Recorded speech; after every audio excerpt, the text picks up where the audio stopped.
do witches wear pointy hats? The history behind the costume. People in America have been really interested in witches for a super long time, even before the country started. At first, it was because folks were scared, and that led to false accusations of witchcraft, like what happened in the Salem witch trials. Witches became part of American culture through stories, Halloween, and later on, in TV and movies. When you think of a witch, you probably picture a pointy hat, broomstick, and a black cat. This image hasn't changed much since over 100 years ago, when people started dressing up as witches for Halloween. But where did this look come from?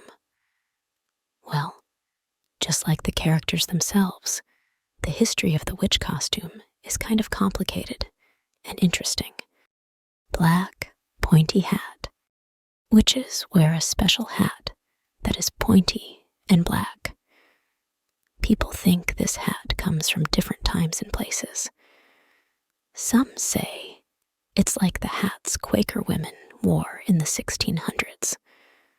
The Quakers were a new Christian group with different ideas, and they faced problems, even being accused of witchcraft. Pictures from that time show Quaker women in pointy hats, making this the image of a witch's hat. Another idea is that the witch hat comes from a cap Jewish men wore in medieval Europe. At first, they wore it willingly, but later, they were forced to wear it by rule. This imagery wasn't common in England until Jews were allowed back in 1656, which happened around the same time as the Quakers. So, the witch hat is a mix of Quaker fashion and the images linked to Jewish people, especially during times of change and worry. It's a cool mix of history and different cultures. Black dress, witches in stories, like Glinda in The Wizard of Oz, and the Sanderson sisters in Hocus Pocus, wear all sorts of colorful clothes. But when we think of a regular witch costume, it usually starts with a black dress, cloak, or robe. A long time ago, women who healed, or were later called witches, wore the same kind of clothes as everyone else in their village. Simple, homemade stuff that worked well. Catherine Walker, who knows a lot about the history of magic, says these clothes often had cloaks or hoods. So at first, witches didn't look different from everyone else. But soon, people started thinking of these everyday clothes as witchy. The idea of witches wearing a black dress, especially, comes from a time when people connected black with the devil and black magic during the Renaissance, which was a time in history. So, even though witches initially dressed like everyone else, the black outfit became a symbol. Prominent nose, just like how a black pointy hat shows someone is a witch. Having a big, pointy, or crooked nose has been used to make a witch look evil or wicked. This idea started a long time ago, even before Margaret Hamilton wore a fake nose in the Wizard of Oz movie in 1939. In medieval Europe, people thought witches and Jews were threats to what they saw as a good Christian society. Vi, who knows a lot about history and fashion, says both groups got linked to certain traits, like the hooked or aquiline nose. This kind of nose was connected to people from the Mediterranean area. But when used to show witches, Jews, and others, it wasn't a fair thing. Vi explains that mean pictures showed big, hooked noses as a way to say someone was Jewish. This connected being Jewish with being ugly, greedy, and having bad qualities. In Western Europe, having a big or curved nose wasn't seen as pretty. It's important to know that using these features in a bad way is not right. Green skin. Witch costumes usually have pointy noses and sometimes green skin. Catherine Walker says the color green has been linked to the devil and evil. But the idea of witches having green skin started in the 1939 movie, The Wizard of Oz. In the book from 1900, the Wicked Witch's skin color wasn't mentioned. But when they made the movie in color, they wanted to use lots of color. They gave the Wicked Witch green skin to make her stand out.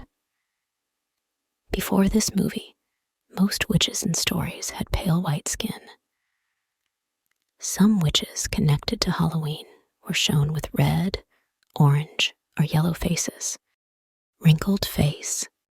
In the 15th and 16th centuries, people believed that anyone could be a witch, but they mostly thought it was women.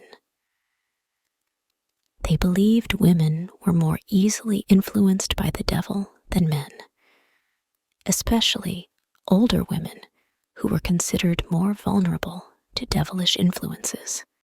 Even though witches could be of different ages, the common idea of an old witch with warts and wrinkles started to take shape.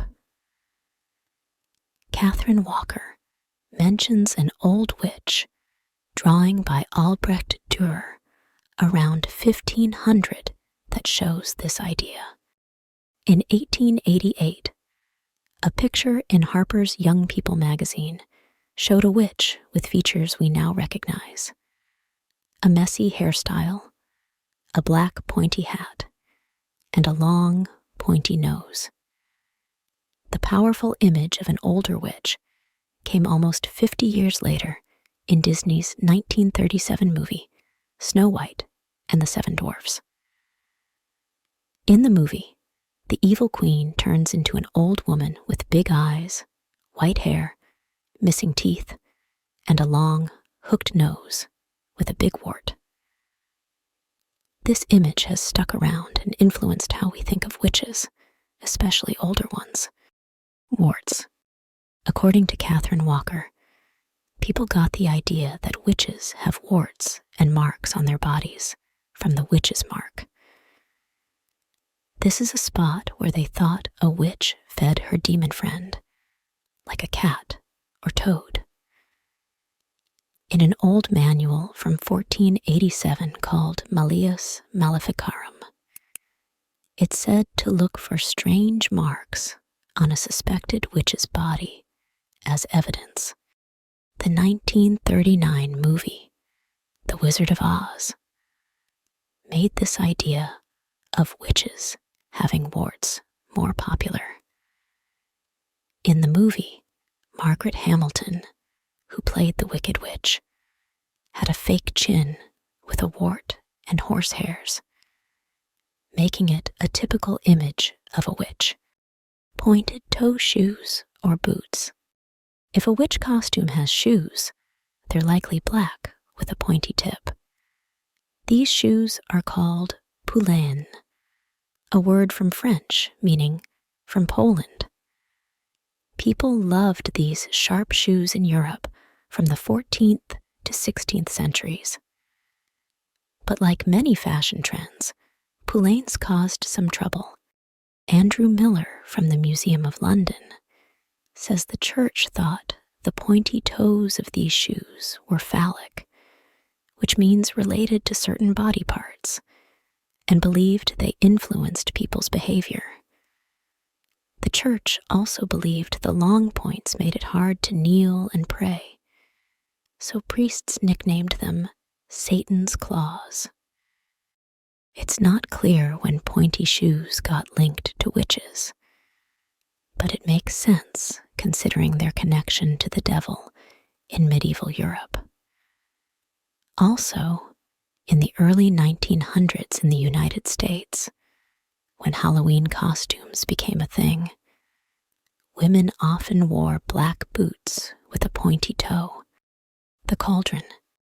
In the past, big cooking pots called cauldrons were used for cooking and making medicines at home, according to Walker. But in the Renaissance, art and stories started making cauldrons seem sinister, especially when witches used them to brew harmful potions. Shakespeare's weird sisters in Macbeth made the idea of witches and cauldrons famous with their lines like double, double toil and trouble, fire burn and cauldron bubble. These lines shaped how we think of witches and cauldrons in stories, art, and movies. By the early 1900s, cauldrons became important for Halloween. People used them for witch costumes or as decorations to make things look spooky and fun.